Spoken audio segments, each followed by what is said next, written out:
우리가 오늘 이사야서 3장에 대한 전체적인 내용이 뭐냐 하면은 예루살렘을 이스라엘 민족의 이 잘못된 모습 때문에 예루살렘이 멸망당한다는 거예요. 그래서 그 멸망당하는 내용에 대해서 쭉 얘기를 하고 이유를 설명을 하고, 그러고 나서 거기 있는 그 당시의 사람들의 영적인 상태를 설명하고 있어요. 지금 이렇게 했으니까 너희가 멸망을 당했다 하는 내용입니다. 그래서 오늘 여기에 대한 교훈을, 제목을 의인과 악인이라는 제목으로 말씀을 좀 나누고자 합니다.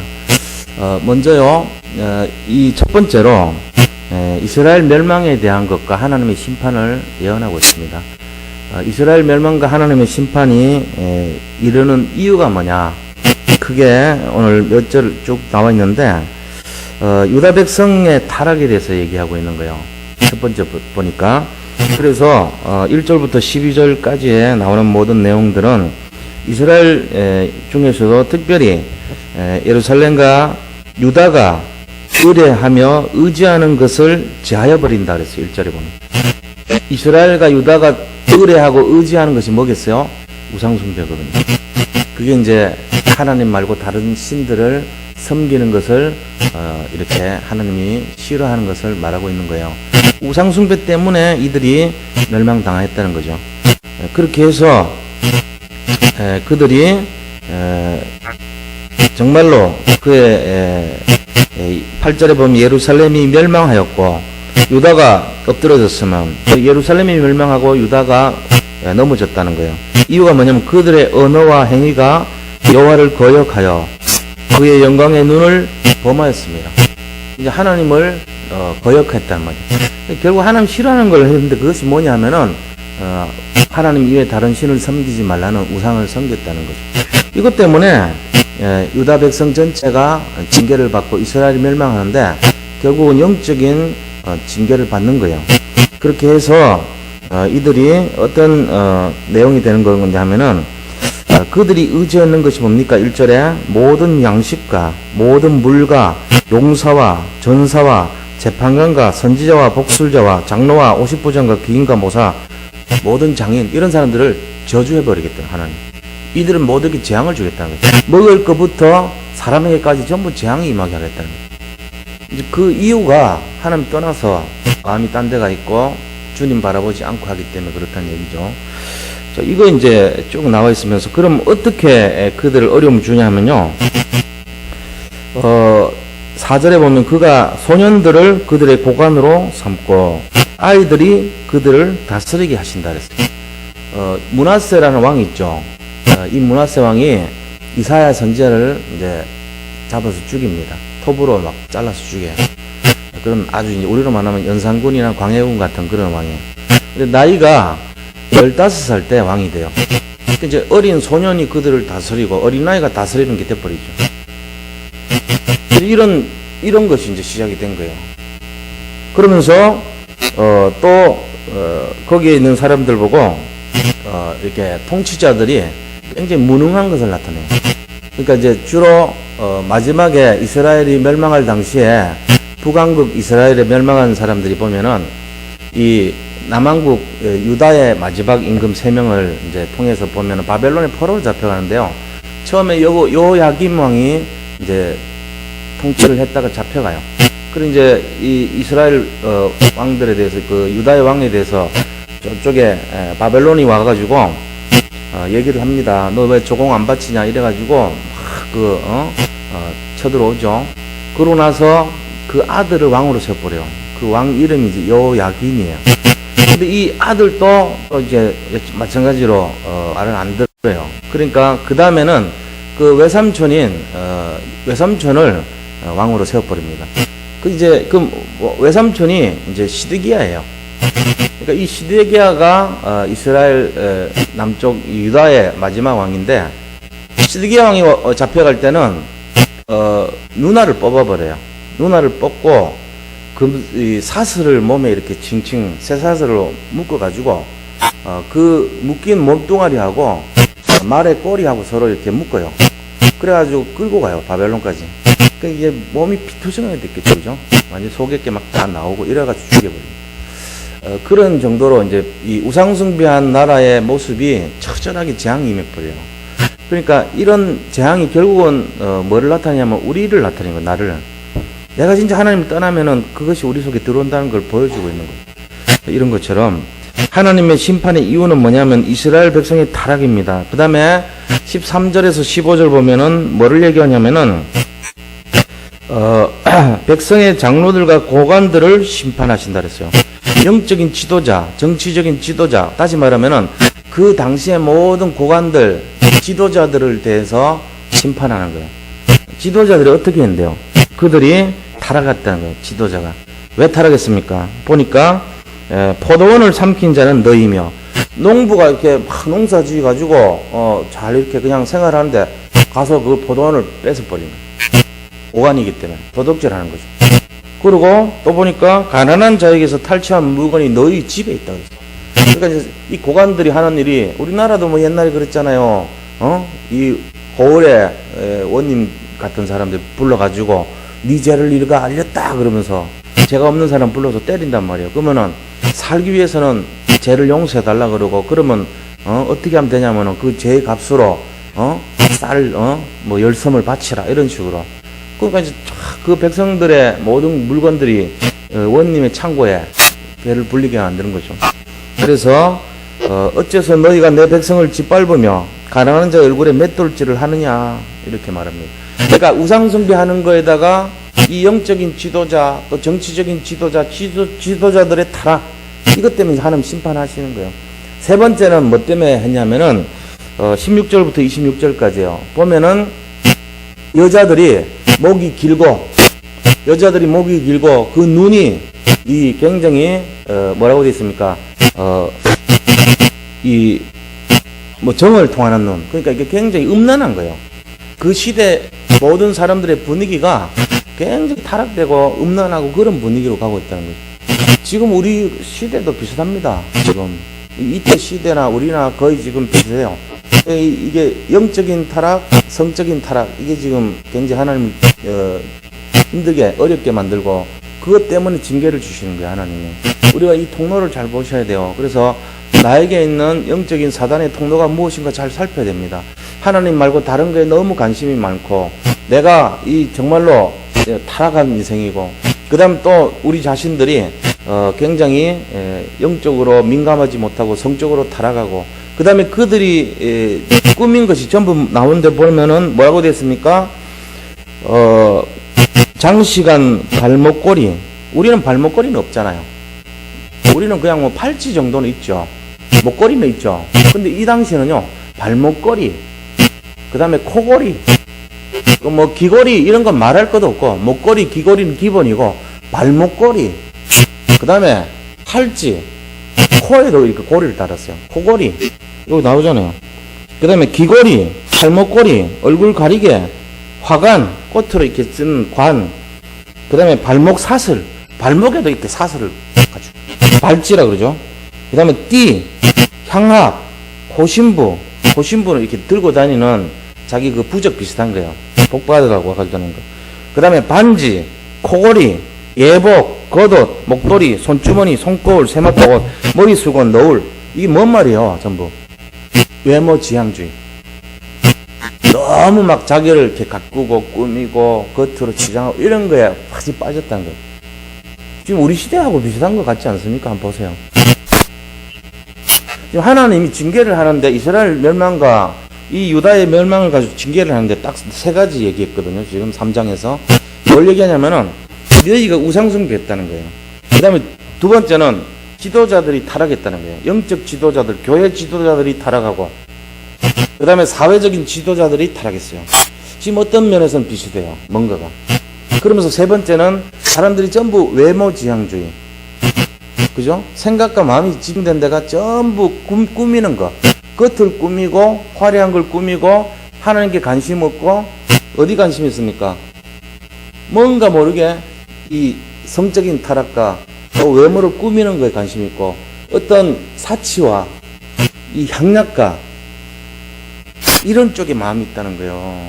그러니까 지금 이게 뭐냐면은 음란과 사치를 나타내고 있어요. 그게 멸망의 이유였어요. 이스라엘 민족들이 망했던 결정적인 이유가 뭐냐? 세 가지인데, 우상숭배, 그 다음에 지도자들의 타락, 그 다음 세 번째는 음란, 사치, 이런 거예요. 지금 시대하고 비슷해요, 제가 볼 때는. 이게 멸망의 이유예요. 자, 그럼 여기서 우리가 봐야 될 것이 뭡니까? 두 번째입니다. 하나님이 말씀하시는 참된 의인은 어떤 것이냐. 오늘 본문에 보니까 10절에 나와 있죠. 너희는 의인에게 복이 있으리라 말하라. 의인에게는 복이 있으리라 말하라는 거예요. 그들은 그들의 행위의 열매를 먹을 것이며. 자, 이 의인은 첫 번째 의인의 삶은 어떤 것이냐면요, 한 가지를 가진 자예요. 이 의인은 한 가지를 가진 자예요. 다른 건 없어요. 근데 이 한 가지를 갖고 있는 사람이에요. 그게 의인이에요. 그 한 가지가 뭡니까? 바로 복음입니다. 그 한 가지가 바로 오직 하나님, 그리스도를 말하는 거예요. 이게 바로 한 가지거든요. 그래서 이 한 가지를 가졌는데 모든 것을 다 가졌어요. 원래 인간이 받은 축복이 뭡니까? 원래 인간이 받은 축복이 이 한 가지를 갖는 것이 원래 인간이 받은 축복이에요. 이 한 가지를 갖고 있어야 돼요. 그게 창세기 1장 27절 28절이거든요. 이걸 갖고 있는 사람은 한 가지를 가진 자예요. 구약시대 때는 이거 가지면 돼요. 신약시대 때는 그리스도지만 구약시대 때는 하나님의 형상, 하나님의 모양을 가지면 돼요. 그걸 가지면 뭐하죠? 하나님께서 이 땅에서 생육하고 땅을 정복하고 그 다음에 땅에서 충만하고 땅에서 번성하고 이 땅에 있는 모든 것을 다스리라 그랬죠. 이 땅을 지배하는 자가 되는 거예요. 이 한 가지를 가진 자, 다시 말하면 하나님의 형상이 뭐죠? 하나님의 형상이 뭔지 아세요? 하나님의 형상이 우리처럼 눈, 코, 귀 딸린 겁니까? 그게 아니에요. 하나님의 형상은 바로 영적인, 하나님의 형상은 영적인 형상을 말하는데 그게 누군지 아세요? 하나님의 형상을 따라서 우리가 창조되었어요. 하나님의 형상이 곧 어디냐? 한번 찾아보세요. 고린도후서 4장 4절입니다. 거기 보면은 하나님의 형상이 누구라고 딱 말이 나와 있는가 봐야 돼요. 그러니까 우리가 창세기 1장 27절이 말하고 있는 게 뭔가를 알아야 돼요. 창세기 1장 27절 보면은 하나님께서 하나님의 형상과 모양을 따라서 사람을 창조하시되 남자와 여자를 창조하셨으니 그러죠. 그러니까 하나님 형상이 뭐냐는 거예요. 하나님의 형상은 바로 뭐라고 되어 있죠? 찾아보신 사람 있어요 지금? 하나님 형상이 누구라고 되어 있어요? 네? 곧 예수 그리스도입니다. 이거 다 알아줘야 돼요. 그러니까 창세기 1장 27절에서 말하는 하나님의 형상을 회복한 자라는 것은 그리스도를 회복한 자예요. 한 가지를 가진 자를 보고 하나님의 형상 회복한 자라고 그래요. 이걸 우리가 알고 있어야 돼요. 그러니까 하나님의 형상이 하나님 눈속이 있다는 그런 분이라는 뜻이 아니고, 다시 말하면은 하나님의 형상을 회복했다는 것은 예수 생명을 회복했다 그 말이에요. 그게 하나님 형상 회복한 자예요. 예수 생명 회복한 자에게 뭘 주신다고요? 예수 축복과 예수 능력을 주신다는 거예요. 이게 바로 하나님의 형상 회복된 자에게 주는 특별한 축복이라는 거예요. 우리가 이걸 잘 이해하고 있어야 돼요. 안 그러면은 저 유니테리안이라고 그래가지고 스티븐 스필버그 같이 하나님은 외계인이고, 그죠? 그 외계인이 다시 우리나라를, 이 지구를 살리려고 이 땅에 와서 모든 사람들을 살릴 것이다. 그래갖고 만든 영화들이 E.T. 같은 거 이런 거예요. 자세히 보면은 뭔가 전능하신 능력을 갖고 하늘을 날아다니고 뭔가 이렇게 막 인간을 사랑하고 우애롭게 하는 그 존재가 와서 이렇게 뭔가를 능력을, 초능력을 발휘하고 뭔가를 막 회복시켜주고 그런 것처럼 보이게 만들고 인간과 서로 손을 맞추고 이렇게 딱 찍잖아요. 교감을 하게 만들고 그런 식으로 표현을 하는 거예요, 자꾸만. 그러면서 트랜스, 이 뭡니까? 철인들 나오잖아요, 요새. 영화 있잖아요. 그런 영화에도 보면은 일종의 뭐 이렇게 자기 자신이 막 이렇게 다시 말하면 그리스도가 이 땅에 재림하는 듯한 느낌을 주는 거예요. 그 영화를 보면은. 그래가지고 딱 나타나가지고 막 음성을 내게 하는데 마치 오랫동안 우리가 기다려왔던 메시아가 오는 것처럼 그렇게 딱 만들어놔요, 영화를. 그게 지금 헐리우드를 중심으로 이렇게 많은 영화 속에 숨어있는 그런 이상한 유해지 사상이란 말이에요, 바로. 그러니까 우리가 이런 것들을 잘 살펴봐야 되는 게 하나님의 형상이 뭔지를 잘 알아야 돼. 하나님의 형상은 바로 영적인 형상을 말하는 것이고 영적인 능력을 말하는 것이고 그거는 바로 누구라고요? 고린도서 4장 4절 보니까 예수 그리스도신이라 이래 되잖아요. 마귀가 이걸 어찌하든지 간에 못 만나게 하려고 하는 거예요. 우리에게 하나님 형상이 회복되면 안 되니까 예수 생명이 들어가면 안 되니까 예수 생명이 들어가 버리면 능력과 축복이 오니까 이 생육하고 번성하고 충만하고 정복하고 다스리라는 것은 예수 능력이거든요. 예수 생명 가진 자에게 주는 축복이거든요. 건설거든요. 이거를 가지려면은 이런 수많은 우상숭배 때문에 망하고 그 다음에 지도자들의 타락 때문에 망하고 사치와 음란 때문에 망하는 이 시대에 한 가지 이 답을 갖고 있는 사람이 살아난다 이 얘기 좀 하고 있는 거예요. 3장의 주제가. 그래서 오직 의인은 그가 행한 대로 받을 것이고 오직 의인은 뭐라고요? 정말로 한 가지를 가진 자가 살아날 것이다. 그 한 가지가 뭐냐? 복음이라는 거예요. 바로 그리스도라는 겁니다. 이 한 가지만 갖고 있으면 나머지 모든 거 다 없어도 그 문제 안 돼요. 이거를 우리가 회복해야 되는 거예요. 이거 갖고 있으면은 당당하게 살면 돼요. 옛날에는 우리가 진짜 보잘것 없었고 능력도 없고 가진 것도 없고 아무것도 없어요. 그런데 딱 한 가지 이거 갖고 있어요. 그럼 그 사람 어떻게 돼요? 점점 응답하고 치유되고 회복되고 하나님이 이 시대를 주도하는 최고 사람으로 쓸 수밖에 없는 거죠. 우리가 그거를 잘 알고 있어야 돼요. 한 가지 가진 사람이 모든 사람을 다 살리고 한 가지 가진 사람이 정말로 모든 축복의 근원이 된다는 사실을 믿으셔야 됩니다. 그리고 지금 눈앞에 보이는 거 지금 좀 어렵고 힘든 일 있을 수 있거든요. 인생 살아가는 과정 속에 100년이라는 세월이 막이 있다 치면요. 그 속에 얼마나 많은 사건과 문제가 있겠어요. 근데 거기에 일일이 우리가 좌절하고 절망하고 염려하고 잡히고 이러면 어떻게 되겠어요? 그러면요, 사람은 못 삽니다. 모든 사람들이 다 이 노이로제 상태로 살 수밖에 없어요. 왜냐하면은 가면 갈수록 더 어려워져요. 가면 갈수록. 제가 옛날에 그 일본 가가지고 거기 일본에 있는 사람하고 이제 우리 회사 사람인데 저를 마중을 나왔더라고요. 마중 나와가지고 가니까 이 무인으로 이렇게 전철을 타는 거 그게 이제 그때 당시 상당히 오래전 얘기예요. 거의 한 20년 전 얘기죠. 근데 그때 벌써 무인 자동화로 해가지고 다 돼 있더라고요. 그래가지고 이렇게 딱 넣어가지고 코인 넣고 하니까 이게 딱 떨어지면서 자동으로 되고 아주 제대로 제가 볼 때는 그때 우리나라 그런 시스템 없었으니까 아주 잘 돼 있더라고요. 그래서 제가 그 사람 보고 그랬어요. 야, 일본은 참 굉장히 정교하다. 시스템이 잘 돼 있네. 그런 얘기하니까 그분이 하는 말씀이 뭐라 그러냐면은 안 그렇대요. 뭐가 안 그러냐니까 굉장히 발전돼 있는데 발전된 것만큼 스트레스가 많대요. 자기들 같이 젊은 사람들은 이런 걸 사용하는데 쉽고 사용할 수 있는데 연세 많은 분들은 그거 적응하기가 너무 어렵다는 거예요. 오히려 더 불편하다는 거예요. 그냥 서가지고 개찰구에서 사람 이렇게 표 받고 도장 찍고 이렇게 끊어주고 이런 시절을 더 그리워한다는 거예요. 그러면 이렇게 자동화돼가지고 이런 게 너무 많기 때문에 어떻게 사용할지 모르는 거 천재라는 거예요. 그러니까 막 스트레스 받는 거예요. 연세 많은 분들. 맞죠? 그 말이. 지금 우리도 그런 거 아닙니까? 편리한 것 같은데 굉장히 복잡하게 돼 있어요, 세상이. 뭘 하나 하려고 해도 수월한 게 하나도 없어요, 이제는. 그러니까 문화는 점점 발전돼 가는데 사람들은 더 우울증 걸리고 스트레스 받고 하려면 돈이 필요하고 소외감 느끼게 돼 있고 열등감 느끼게 돼 있어요. 이게 문화는 발전시키면서 사람은 굉장히 위축돼 가는 그런 시대가 온다는 거예요. 그러니까 이제 정이 그리워지고 사람이 그리워지는 시대가 오는 거예요. 이제 앞으로 더 가보세요. 로봇가 막 전 세계를 지배해 버립니다. 사람 일자리 없어요. 지금 있는 자리 수에 거의 한 60, 70%는 사람 필요 없는 시대 옵니다. 다 자동화돼 버리는데요. 기계가 하나 세팅하면은 처음엔 비싸지만은 평생 사람보다 돈 안 들여도 되는데 오너 입장에서는 원가 절감 되는데 안 하겠어요? 지금 보세요. 전기 자동차가 막 다니잖아요. 가솔린이 필요 없어요. 이제 그런 시대도 자동차 한 대는 비싸지만 그 다음에 유지비는 관리비가 하나도 안 들거죠.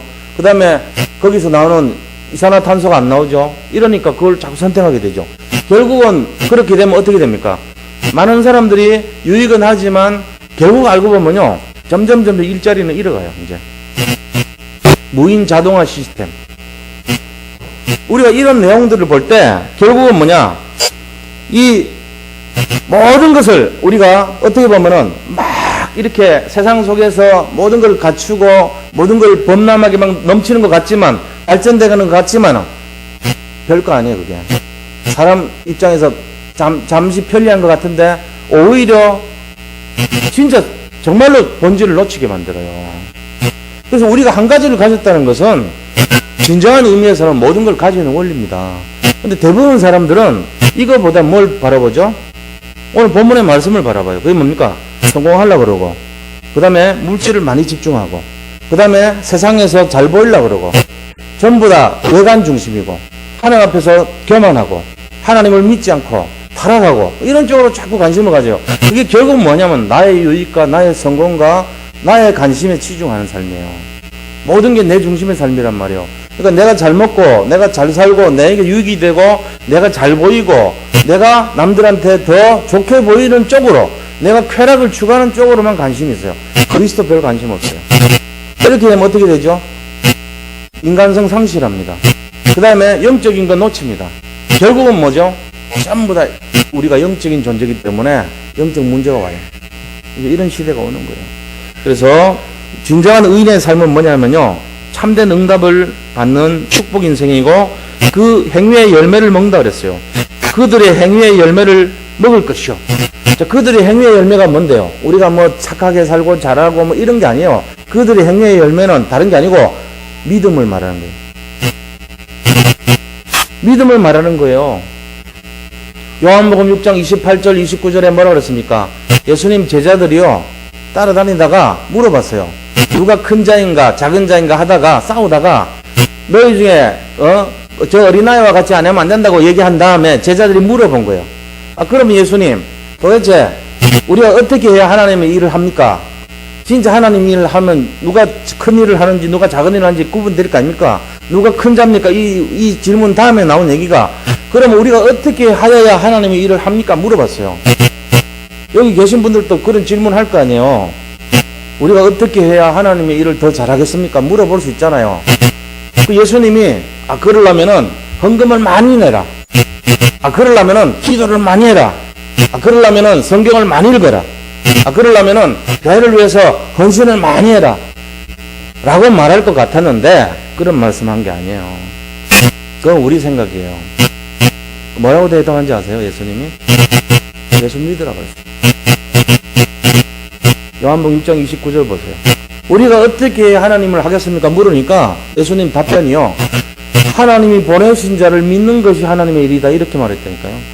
우리가 뭘 한 행위가 아니고요, 믿음을 얘기한 거예요. 우리가 이걸 잘 잡으셔야 돼요. 여기서 말하는 모든 것을 가진 그 한 가지를 가진 사람의 삶이란 것은 결국은 뭐냐면은 참된 행위의 열매를 먹는 삶. 진정한 행위의 열매가 뭐냐? 믿음을 말하는 거예요. 누구를 믿어요? 예수님을 믿는 거예요. 하나님의 형상도 그리스도고, 고린도후서 4장 4절 하나님의 형상은 바로 그리스도니라, 예수 그리스도이니라. 그 다음에 예수님의 일을 어떻게 하는 것이 맞냐? 하나님의 보내신 그리스도를 믿는 것이 하나님의 일입니다. 우리가 이걸 잘 알아야 돼요. 우리가 자꾸만 내 방식대로 내가 지금까지 살았던 그런 각인된 태도로 하나님을 믿으면 틀린 인생이 돼요. 그래서 우리가 한 가지만 딱 잡으면 모든 걸 다 잡는 거예요. 그 한 가지가 뭡니까? 예수 생명을 잡으면 돼요. 하나님의 형상을 잡으면 돼요. 하나님 형상 회복하면 되는데 그게 바로 뭐냐? 그리스도를 회복하면 돼요. 그 한 가지가 바로 우리 자신들을 어떻게 하냐? 자기가 행한 행위를 먹게, 그 행위의 열매를 먹게 만든단 말이에요. 그 행위의 열매가 뭔데요? 바로 하나님을 믿는 그 행위입니다. 우리가 하나님을 믿는 행위지 무슨 헌금하고 기도하고 봉사하는 그런 행위가 아니에요. 하나님을 진짜로 믿는 그 행위, 믿음을 말하는 거예요. 믿으면은 생각 바뀌죠. 믿음으로 말미암아 다 회복되는 거예요. 믿음이 시작이에요. 믿음이 없이 그런 행위를 그렇게 할 수 있냐? 할 수 있어요. 그건 틀린 거예요, 잘못하면. 그래서 이게 의인의 삶입니다. 자, 그럼 두 번째는요, 두 번째는 의인의 삶이잖아요. 세 번째는 악인의 삶은 그럼 어떤 것이냐? 오늘 이사야 3장에서 말씀하고 있는 악인의 삶. 11절에 보세요. 뭐라고 되어 있습니까? 악인에게는 화가 있으리니 이는 그의 손으로 행한 대로 그가 봉을 받을 것임이니라. 역시 마찬가지예요. 악인의 삶이라고 하는 것은 결국은 한 가지를 잃은 자예요. 한 가지를 잃은 사람의 삶이에요. 한 가지가 뭔데요? 바로 자기가 유일성이 아니라 다른 걸 가진 사람이에요. 하나님 그리스도 이외에 다른 것을 자꾸 가진 삶. 이게 바로 한 가지를 잃은 자의 삶이죠. 결국은 모든 걸 잃어버려요. 이것 때문에. 모든 걸 잃은 삶이 됩니다. 그래서 그 결과가 어떻게 되냐면은 재앙을 가지는 인생이 되죠. 재앙을 갖는 인생. 재앙을 가지는 인생이라고 하는 것은 결과적으로는 화가 있고 행한 대로 보응이 임한다 그랬어요. 행한 게 뭐죠? 믿음이 없는 걸 말해요.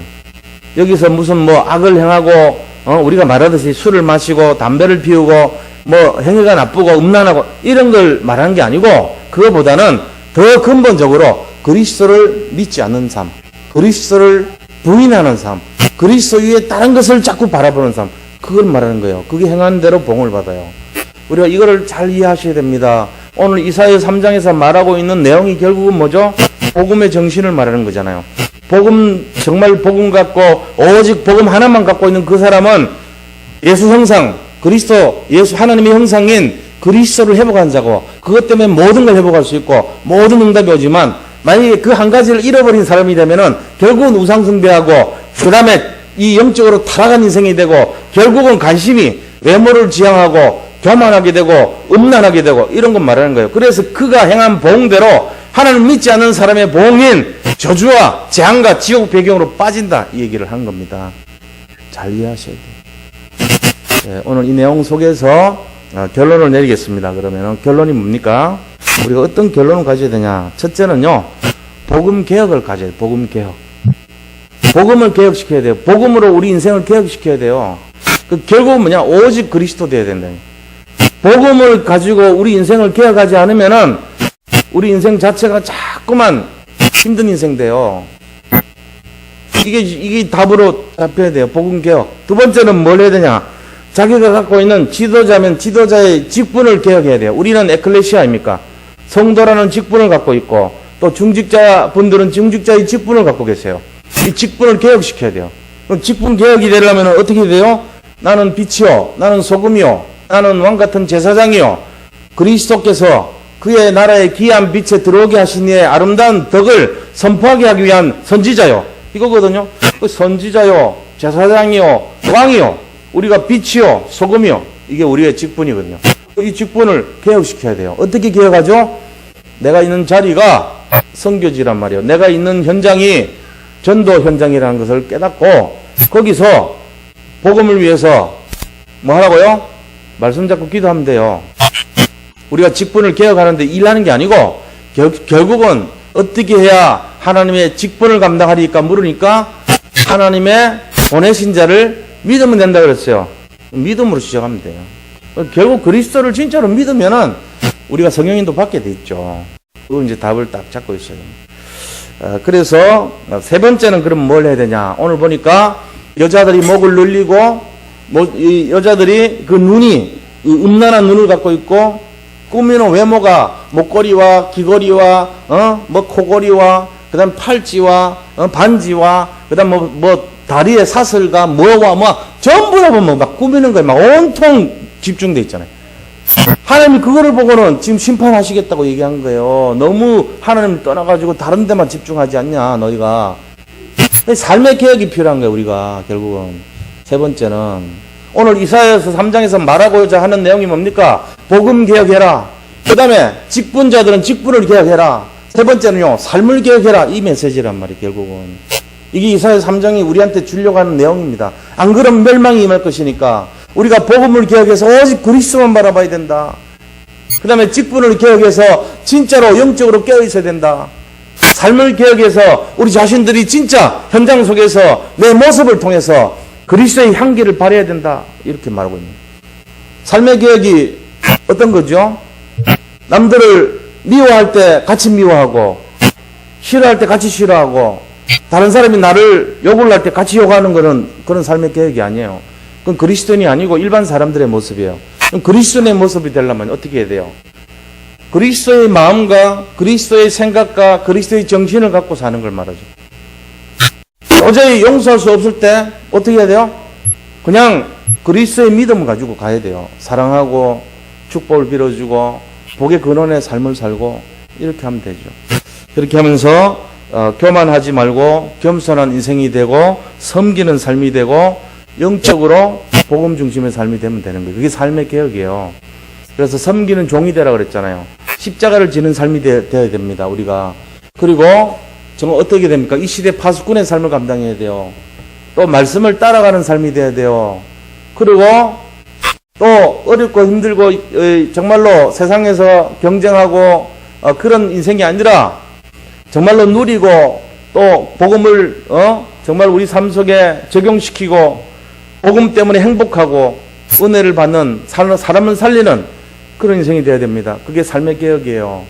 이 세 가지를 메시지를 지금 하고 있어요. 이사야 선지자가 복음 개혁해라, 직분을 개혁해라, 삶을 개혁해라. 오늘 이 메시지를 잘 잡으시기 바랍니다. 그렇게 해서 또 이 말씀 잡고 정말로 어떤 어려움 속에서도 하나님 기대하신 것을 부응하며 승리하는 축복된 승리자들이 다 되시기를 축원드립니다. 자, 그래서 오늘 잡은 말씀 잡고 지금 됩니까? 예.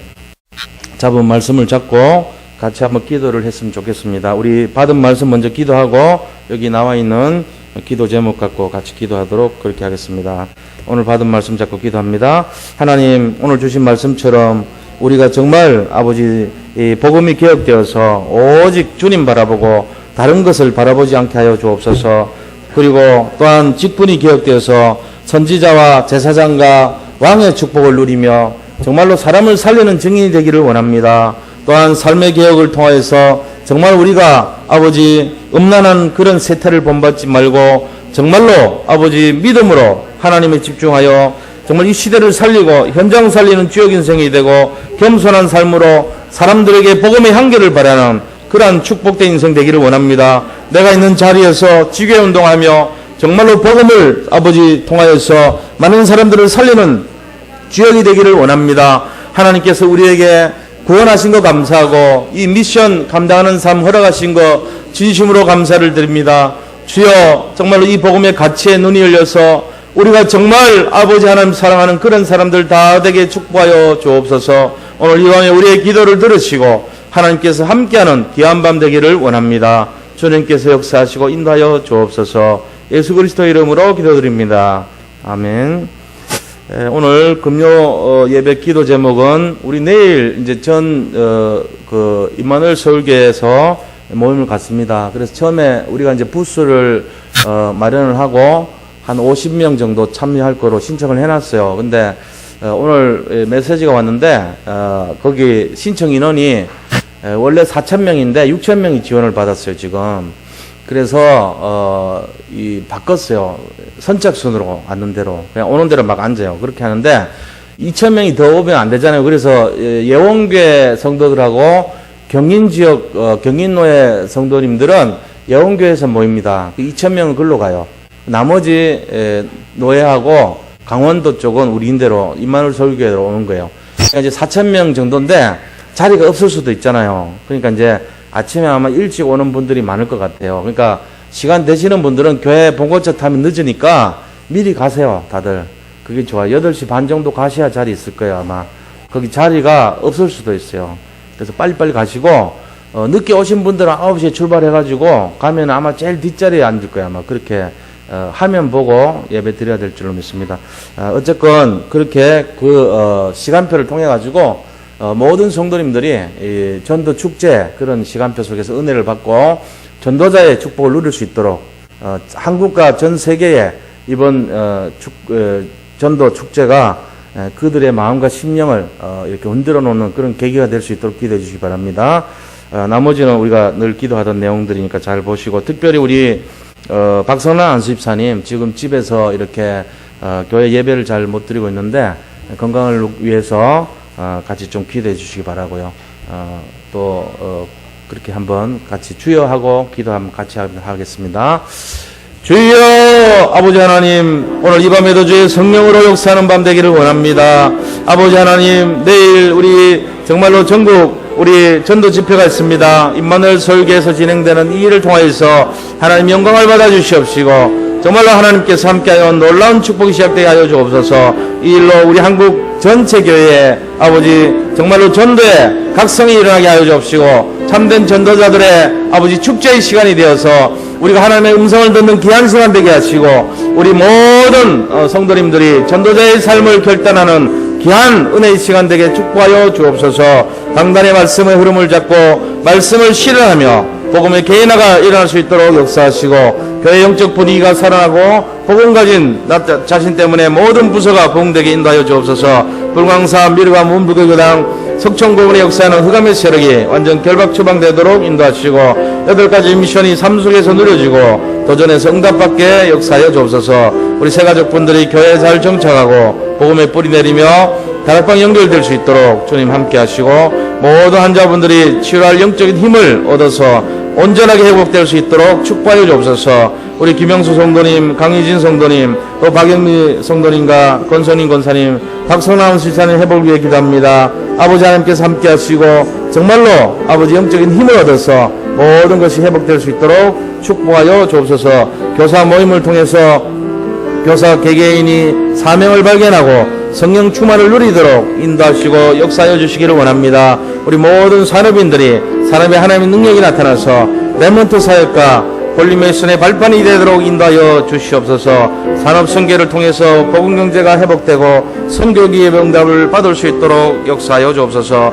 우리 모든 렘넌트들이 아버지 정말 산돌 RUTC를 통해 영적으로 서밋으로 세워지고 홀림의 손의 대열에 들어가는 놀라운 축복을 누리게 하여 주옵소서. 아버지 하나님, 필라델피아 열교회 위에서 기도합니다. 아버지 하나님께서 정말로 함께 하셔서 우리 초대교회 안디옥교회의 축복을 누리며 미국 전역에 다섯 형태 지교의 모습으로 성장하시고, 아버지 다민족 복음화 센터가 일어나게 하시며 문화사역을 통해서 전도의 문이 날마다 열릴 수 있도록 인도하여 주옵소서. 모든 것을 하나님께서 함께 하시고 능력으로 붙들어 주시고 인도하고 역사하여 주옵소서. 모든 영광을 주께 돌려오며 살아계신 우리 구주 예수 그리스도 이름으로 기도드립니다. 아멘. 지금은 교회 머리 되시며 모든 문제를 해결하신 우리 구주 예수 그리스도의 크신 은혜와 하나님의 놀랍고도 무한하신 사랑하심과 성령의 교통하심이 오늘 이 밤에 모인 모든 전도자들 머리 위에 지금부터 영원토록 항상 함께 계실지어다. 아멘.